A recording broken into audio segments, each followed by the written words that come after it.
What's going on, man? Welcome back to the basement. I'm Ron. Want to wish you guys a happy Thanksgiving. I'm thankful for all the subscribers out there. You guys have been absolutely wild this year, man. We had like under 1,000 subscribers going into the summer, and now we are here 7,000 subscribers strong. So I just wanted to give you guys a nice little thank you. This video should be coming out Thanksgiving morning. We're going to do a nice little tier list, top 24 running backs for you guys today. Hopefully this will be out before kickoff so you guys can kind of look at this list and, kind of figure out how to set your lineups for these Thanksgiving games. Now, with that being said, let's not waste any more time. Make sure you go down below, subscribe, leave a like. Let's go. Thirsty, trying to choose. I know I'm pretty cool. So starting off in S tier, we have Christian McCaffrey is going to be in Miami. And he's now back to the Christian McCaffrey that we know. He went from a 49% snap share to 59%, all the way up to 90% snap share last week. He's all the way ramped up. He is now in his final form, essentially. He now has 2 top 5 finishes back-to-back. I don't think he even cracked more than 10 carries last week. And we talked about this last week, but he is the running back 1 rest of season, and he's against an opponent in Miami who is giving up the 12th most fantasy points to opposing running backs. So, of course, he is that RB1. And the other guy that will accompany him in S tier, the only other running back in S tier, is Jonathan Taylor at home against Tampa Bay. And last week he showed that he is matchup proof. The guy is an absolute workhorse. The Bills were 32nd in points allowed to opposing running backs. He dropped 50 on their heads, and they are now ranked 20th. He moved them 12 spots by dropping 50 on their heads. It's crazy. They literally ran the Bills out of the place. He is almost operating like Derrick Henry, where he is the reason why his team is winning, despite, running backs don't matter and all that. And I do kind of believe in that to a certain degree, but when your running back is your best playmaker, they can win you matchups. Like Jonathan Taylor, they should be using in New York Saquon Barkley in a similar way to Jonathan Taylor, where you lean on them, like with a Derrick Henry, where if they're your best playmaker, then you put the ball in their hands and you let them win you a game. Now, obviously, Saquon was like hurt last game, so they didn't get a bunch of snaps, but just kind of the roadmap for building an offense behind the running back. Now, back to this week, he's going to be at home against Tampa. Tampa is a top 5 run D in DVOA. I frankly do not care. It's just gotten to a point with Jonathan Taylor where it doesn't matter.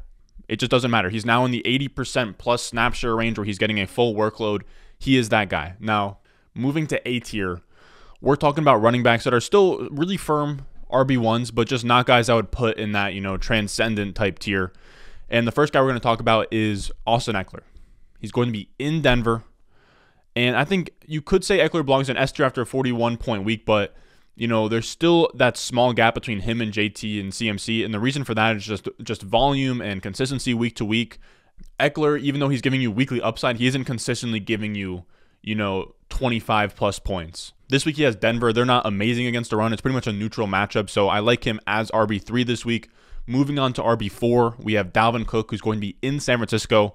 He now has back-to-back 20-point weeks with over 20 rush attempts in each of those games.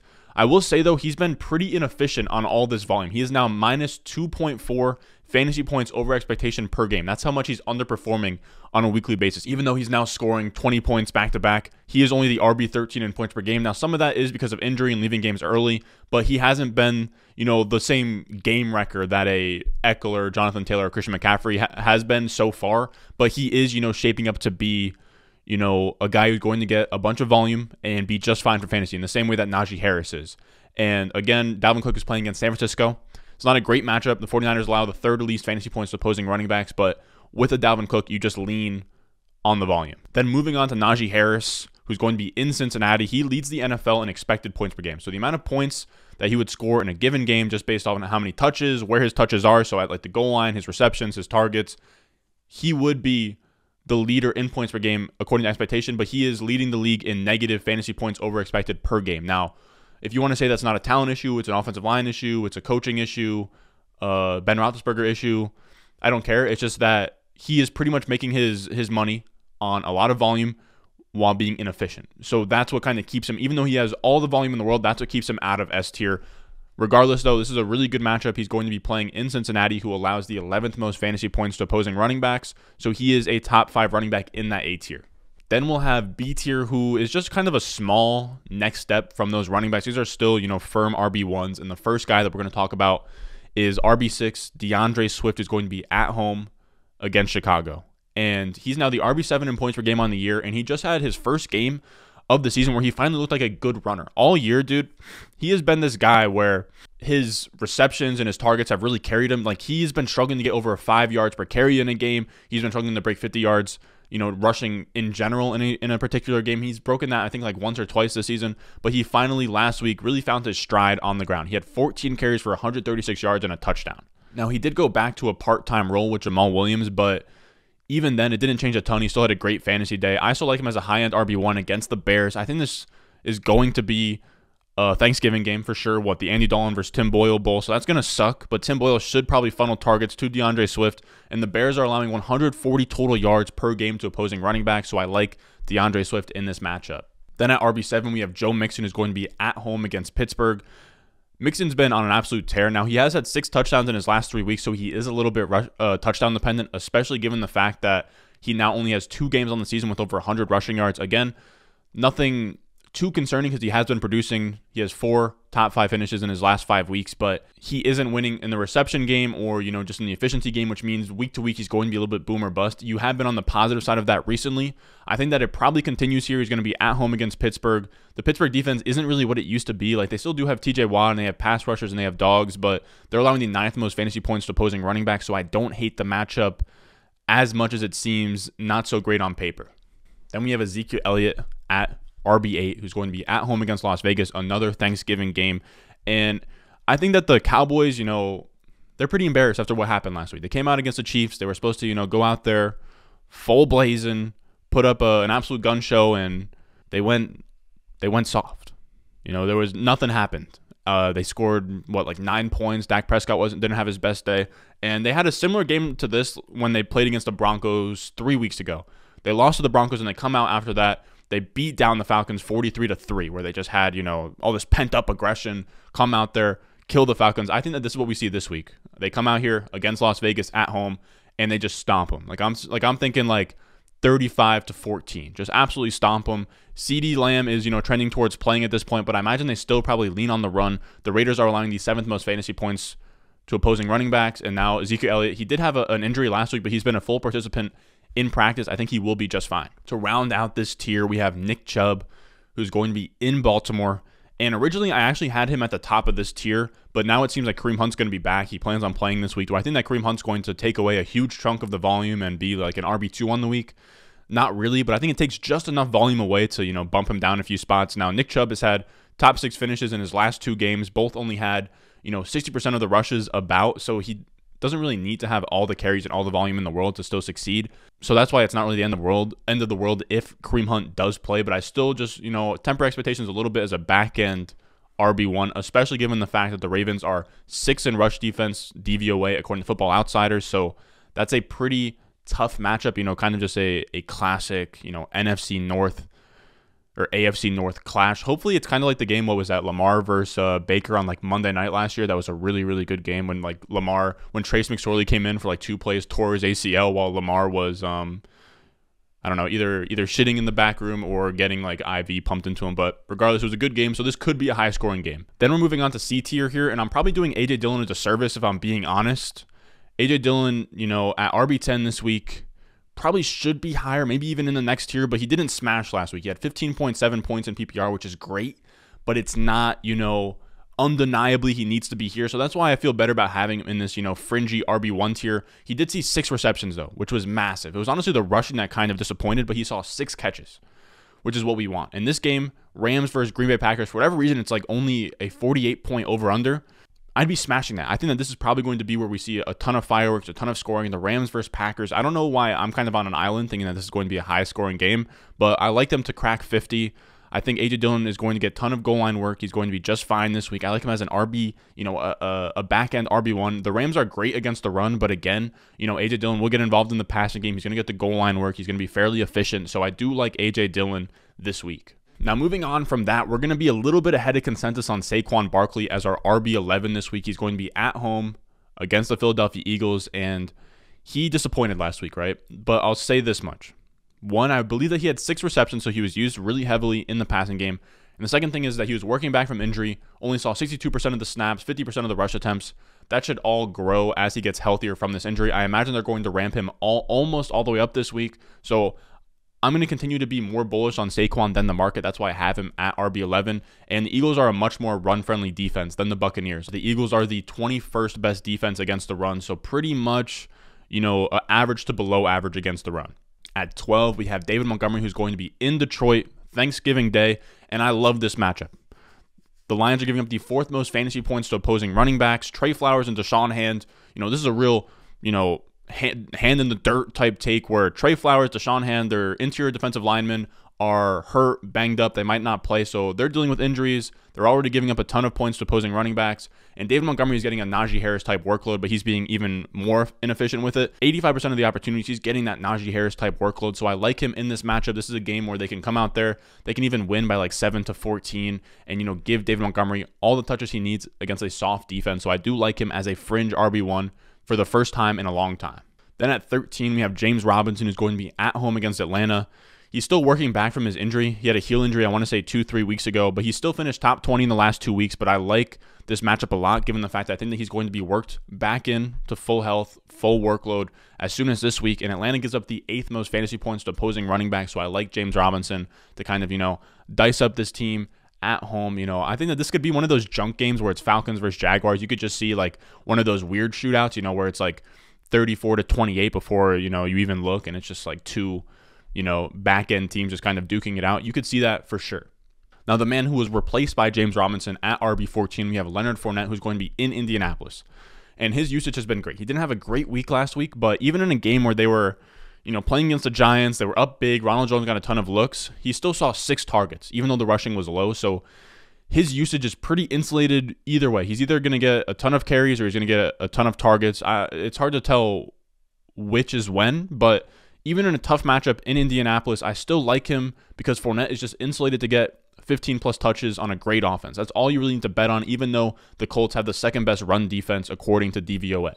At RB15, we have Darrell Henderson, who's going to be in Green Bay.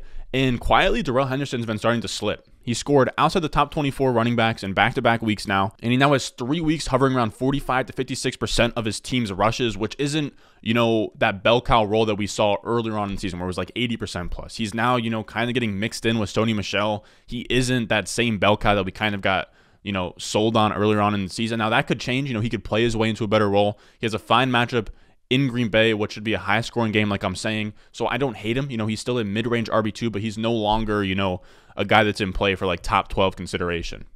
Then our last running back here is assuming full health. Make sure you look at the injury reports on Thursday. Alvin Kamara is officially ruled out. Now, Mark Ingram, in games with Kamara out, he has back-to-back top 12 finishes. He's going to be at home against Buffalo tonight, I guess, when you guys are watching this. The problem is that he's been iffy this week in practice. He's been like a limited participant. He could be gone, and then Tony Jones could play. If Tony Jones is on your waivers right now and you're stuck at RB, go grab Tony Jones, and then, if Mark Ingram doesn't suit up, then you have a perfect running back to put in there at RB2. Now, the Bills are a tough run defense, but pretty much whoever's getting the touches in a Saints offense is going to be just fine. So that's why I have Mark Ingram at RB16 as the last guy in this tier. Moving on to D tier, we have kind of these fringy RB2s that I don't feel super good about, starting with Antonio Gibson at RB17.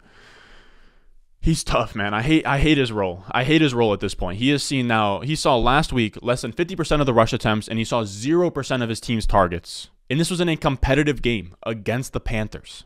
So he's operating in this grinder role. He's not even getting all of the rush attempts. It's just kind of ugly at this point, but he's getting enough of a workload. He has the goal line workload, so it's enough of something to kind of be excited about, and he's only so high up this list because of his matchup. The Seahawks are allowing the 3rd most fantasy points to opposing running backs, which is what you're kind of just leaning on here, is that he tears up this defensive line and kind of just gets going. But again, the volume and the stats that he's put up the last 2 weeks haven't been awful, but the usage has been really concerning. Then at RB18, we have Miles Sanders, who's going to be in New York against the Giants, and he only saw 44% of his team's rushes last week, which is not a good thing. But because the Eagles we keep talking about this, the Eagles, they went from a team that was abandoning the run through the first 8 weeks, or through the first 7 weeks, to embracing the run, running the ball a ton. So even on 44% of his team's rushes, I think that was a season low in his percentage of team rushes, the pie expanded. So even 44%, he saw 16 carries,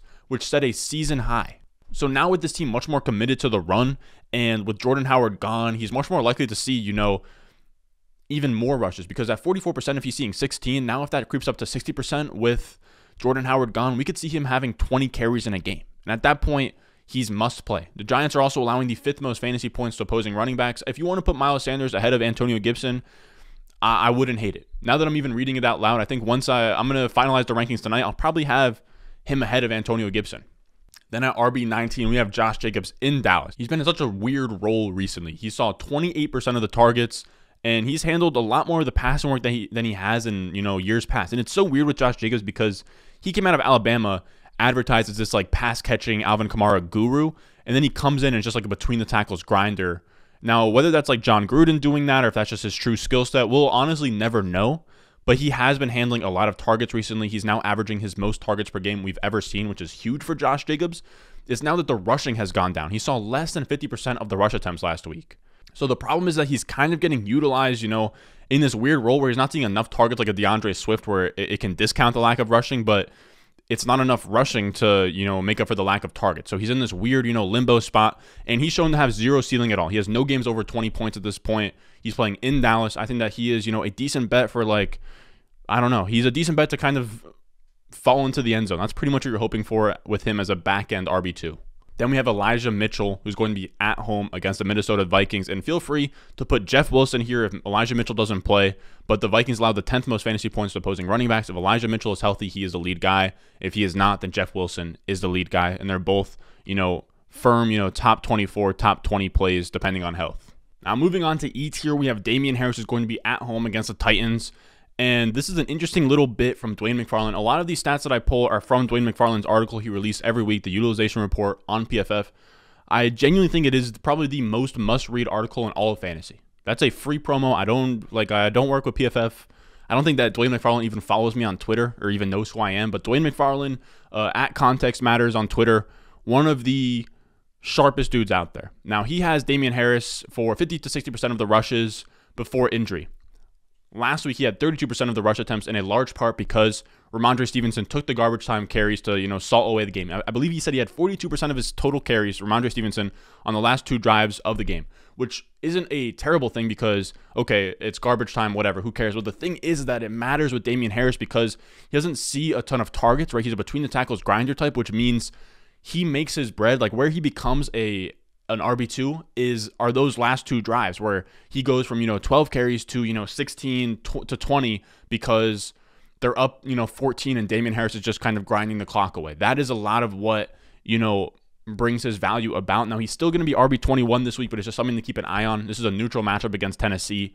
Just tempering expectations on Damien Harris or kind of an explanation for why he's not in the mix as a higher tier. Then our next running back here is going to be Myles Gaskin at home. And Myles Gaskin has been a boom-bust RB2 this week, literally going off every other week. I want to say that he's been playing really well on even weeks. I don't know, man. It's like bro science at this point. Like I hate it because there's no concrete evidence behind it, but he literally goes off every other week. And he went off last week. Means he probably won't go off this week, but there's no better running backs to put here at this point. The Panthers are strong against the run. They allow the 9th least fantasy points to opposing running backs, but Gaskin's just getting, enough volume, enough efficiency to the point where you have to put him here. It's also a little bit concerning that they added Phillip Lindsay after adding Duke Johnson last week, so we don't really know how that split's going to look, but there really isn't any other running backs that are obvious to put in here. Other guys that are going to be honorable mentions, I guess, now that I think on top of my head, would be like Ty Johnson. That's really it. I guess Ty Johnson would be kind of like an honorable mention here, but in F tier are guys that, it's tough, man. Running back 23 to like 28, probably my toughest rank every week when you have to kind of sift through Javonte Williams, Melvin Gordon, Ty Johnson, even guys like Zach Moss, who I don't think is even playing today, but there's just a lot of guys to sift through, and it's not easy. Like Alex Collins is in there. Devonta Freeman should probably be in there. But in F tier, I'm going to have the 2 Broncos running backs, Javonte Williams and Melvin Gordon. It's just that the matchup is really juicy. I think one of these guys will have a big game. It's tough to tell which. I'll have Javonte just slightly ahead because last week I do believe he out-touched Melvin Gordon before the bye. After the bye, that could be where things kind of spike up for Javonte, so we'll see. The Chargers are the worst D against the run in DVOA, and they're allowing the 7th most fantasy points, or they're allowing the 2nd most fantasy points to opposing running backs per game. So, those 2 things, the Chargers are just going to get ran all over by Javonte and Melvin Gordon. It just comes down to who scores the touchdowns. Now, that's going to do it for today, fellas. I love you guys. Make sure you go down below, subscribe, leave a like. If you want access to these full rankings, these are going to be on my Patreon, patreon.com/Ron Stewart. And as always, I will see you guys in the next one. Yep. Juice, juice, juice, juice. Yup. Yup. Yup. Yup.